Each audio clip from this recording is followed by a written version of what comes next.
ఓం నమ శివాయ. అందరికీ నమస్కారం. ఛానల్లోకి స్వాగతం అండి.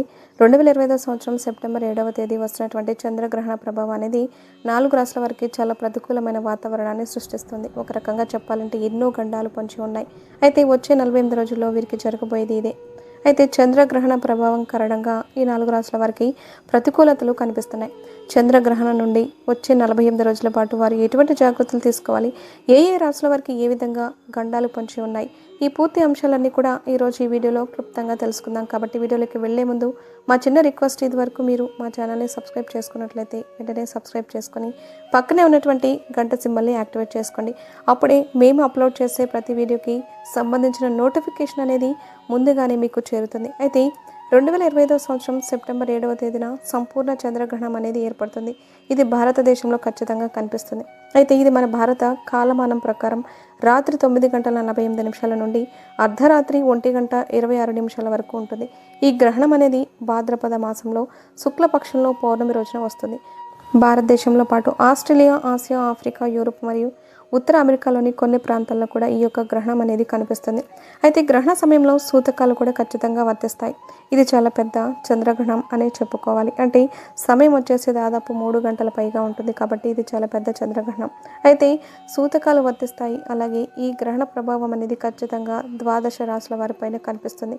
అయితే ఏ గ్రహణ ప్రభావం అయినా సరే 4 రాశుల వారికి అనుకూలమైన ఫలితాలను ఇస్తుంది. అంటే చాలా అదృష్టకరమైనటువంటి ఫలితాలను వారు ఖచ్చితంగా పొందుకుంటారు. అలాగే మరో 4 రాశుల వారు గడ్డు కాలాన్ని చూడాల్సి వస్తుంది. అంటే ఏ గ్రహణమైనా ఈ విధంగా 4 రాశుల వారికి అదృష్టాన్ని తీసుకొని వస్తే మరొక 4 రాశుల వారికి దురదృష్టాన్ని తీసుకొస్తుంది. మరొక 4 రాశుల వారు సామాన్యమైన ఫలితాలను అయితే మీరు పొందుకుంటారు. కానీ దురదృష్టకర ఫలితాలను ఎదుర్కొనే 4 రాశుల వారు ఎవరైతే ఉన్నారో వారు ఖచ్చితంగా మీరు కొన్ని నియమాలు పాటించాల్సి ఉంటుంది. అంటే దేవత ఆరాధన కావచ్చు, పరిహారాలు కావచ్చు, ఖచ్చితంగా పాటించాలి. ఎందుకంటే మిమ్మల్ని మీరు రక్షించుకోవడానికి గ్రహణ ప్రభావం కారణంగా మీ యొక్క జీవితంలో ఎటువంటి సమస్యలు అయితే రాబోతున్నాయో వాటి నుండి బయటపడడానికి మీరు ఖచ్చితంగా కొన్ని నియమాలు పాటించాలి, పరిహారాలు పాటించాలి. అలాగే అదృష్టకర ఫలితాలు పొందుకోబోయే రాశుల వారు కూడా దేవతారాధన చేసుకోవడం ద్వారా మీరు మరిన్ని అవకాశాలను అందిపుచ్చుకోగలుగుతారు.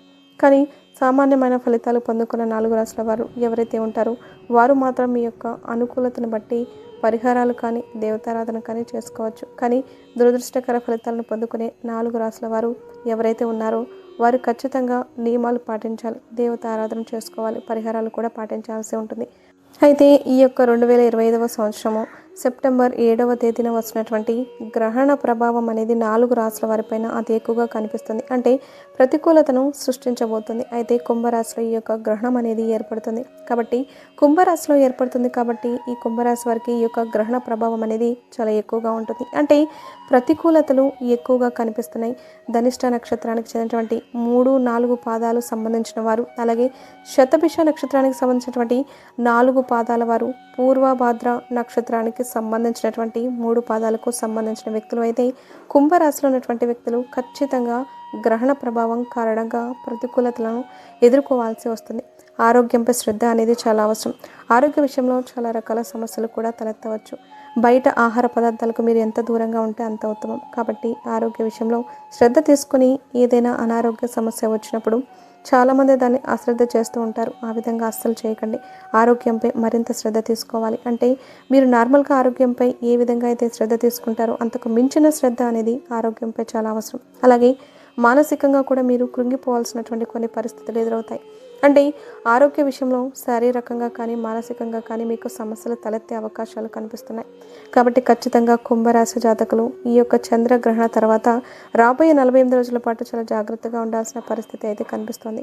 పరిహార పూజలు చేసుకోవాలి, శని భగవానుని ఆరాధించాలి, అలాగే అరిష్ట నివారణ యాగాన్ని చేసుకోవడం ద్వారా ఈ యొక్క సమస్యలను మీరు ఖచ్చితంగా అధిగమించగలుగుతారు. ఇక మరొక రాశి ఎవరు అంటే కనుక మీనరాశి జాతకులు.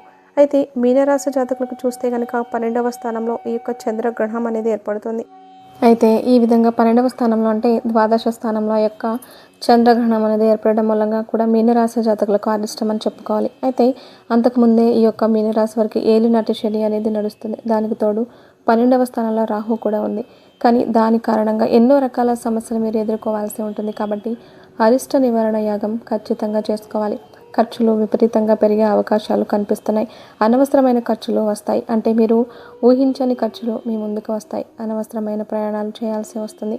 ఈ విధంగా డబ్బు వృధాగా నీళ్లులాగా ఖర్చు అయిపోతుంది. కాబట్టి మీనరాశి జాతకులు ఈ యొక్క చంద్రగ్రహణ ప్రభావం అనేది ఎక్కువగా కనిపిస్తుంది. కాబట్టి ఈ సమయంలో 48 రోజుల పాటు, గ్రహణం తర్వాత 48 రోజుల పాటు తీసుకున్న అతి జాగ్రత్త అనేది మీకు చాలా అవసరం. శివారాధన తప్పనిసరిగా చేసుకోండి. అలాగే మీరు అరిష్ట నివారణ యాగాన్ని చేసుకోండి. అలాగే పరిహార పూజలు ఖచ్చితంగా పాటించాలి. అలాగే మరొక రాశి ఎవరు అంటే కనుక కర్కాటక రాశి. తన రాశి నుండి అష్టమ స్థానంలో ఈ యొక్క చంద్రగ్రహణం అనేది ఏర్పడుతుంది. కాబట్టి ఈ యొక్క కర్కాటక రాశి వారికి కూడా గడ్డు కాలం అని చెప్పుకోవాలి. అనేక రకాల పుకార్లను మీరు ఎదుర్కోవాల్సి వస్తుంది. అంటే మీరు చేయని తప్పుకు మీరు తప్పు చేసినట్లుగా నలుగురిలో అవమానపడతారు. ఎన్నో ఆరోపణలు మీరు ఎదుర్కోవాల్సి వస్తుంది. వృత్తి జీవితంలో కావచ్చు, లేదా మీ యొక్క వ్యక్తిగత జీవితానికి సంబంధించి కావచ్చు, పుకార్లు మీ పైన వస్తాయి. పరువు నష్టం జరిగే అవకాశం కనిపిస్తోంది. కాబట్టి ఈ అంశంలో తగిన జాగ్రత్త ఖచ్చితంగా ఈ కర్కాటక రాశి వ్యక్తులు తీసుకోవాలి. అలాగే మీరు చెవులు మూసుకొని ఉండడం చాలా ఉత్తమం. ఎన్నో రకాల చెడు ప్రచారాలు మీపైన జరిగే అవకాశాలు కనిపిస్తున్నాయి. ఈ సమయం మీకు అనుకూలంగా లేదు. ఎవరితో వాదించినా లాభం లేదు. నిజం ఖచ్చితంగా బయటపడుతుంది. మిమ్మల్ని మీరు కాపాడుకోవడానికి ఈ విధంగా అరిష్ట నివారణ యాగాన్ని చేసుకోండి. అయితే ఈ సమయంలో కొత్త వాహనాలు అస్సలు కొనుగోలు చేయకండి. ఎందుకంటే కొత్త వాహనాలు కొనుగోలు చేయడం ద్వారా మంచికి బదులుగా చెడు జరిగే అవకాశాలు చాలా ఎక్కువగా కనిపిస్తూ ఉన్నాయి. ముఖ్యంగా మీరు ట్రాఫిక్ నియమ నిబంధనలు ఖచ్చితంగా పాటించాలి. 2 వీలర్స్ కావచ్చు, 4 వీలర్స్ కావచ్చు, మీరు ఏ వాహనం నడుపుతున్నా ట్రాఫిక్ నియమ నిబంధనలను ఎట్టి పరిస్థితుల్లో ఉల్లంఘించకూడదు. అనవసరమైన ప్రయాణాలను మీరు అస్సలు చేయకండి. దూర ప్రయాణాలు చేయకూడదు. ఆరోగ్యం విషయంలో కూడా శ్రద్ధ తీసుకోవడం చాలా ఉత్తమం. అలాగే మీరు మాంసాహారానికి ఎంత దూరంగా ఉంటే అంత ఉత్తమం. అలాగే మీరు చింతపండును కూడా తీసుకోకుండా ఉండడమే చాలా ఉత్తమం. అలాగే చక్కెరను కూడా అవాయిడ్ చేయండి. అలాగే ఈ విధంగా ఆరోగ్య విషయంలో కూడా శ్రద్ధ అనేది చాలా అవసరం. ఈ సమయంలో మీరు ఈ నియమాలను పాటించడం ద్వారా మీకు కలిగే దుష్ప్రభావాల నుండి మీరు తప్పించుకోగలరు. చెడు మాటలు అస్సలు వినకూడదు.